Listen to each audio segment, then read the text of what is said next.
We were bringing some guy back from at the Gulf War at the time, and then I went to Camp Pendleton Hospital. We dropped him off, and I saw a guy pushing this portable x-ray, and I said, hey, I saw a caduce on it, and they used to wear these blue coveralls and stuff. And I said, what do you do? And he said, well, I'm testing the batteries on this thing, the driving. And he said, but I see a caduce on your collar. And he says, yeah, I'm a corpsman. So that day, I said, I want to do what you do. He walked me to this senior chief, and you know, for the life of me, I wish I could remember his name.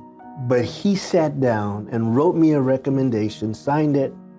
He changed my life forever, you know, because I figured, okay, at the time, I wasn't worried that I was going to go to war, right? I was at Camp Pendleton at the time, right? So I was assigned to 3rd Battalion, 9th Marines. That was my family.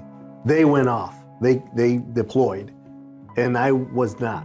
Yeah. I stayed. When I got picked up for the program, I'll never forget, they called me into my office, my senior enlisted leader there, my senior chief, and I knew it was something bad. At the time, I thought it was bad because he said 4 or 5 explicitives before he said my last name, you know, and I'm like, oh, I'm in trouble. And what I had done, because at that time I was working in administration, I put my packet in the middle, and at that time during the Gulf War, we had operators coming through. They wanted their pay.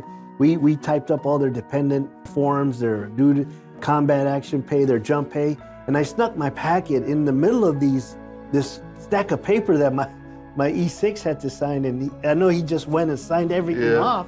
And next thing you know, a month and a half later, I get picked up for this school, and boy, I never heard the end of it. But at the end of the day, he looked at me, he says, don't fail, don't come back. I don't want to see you here. Come back as a corpsman.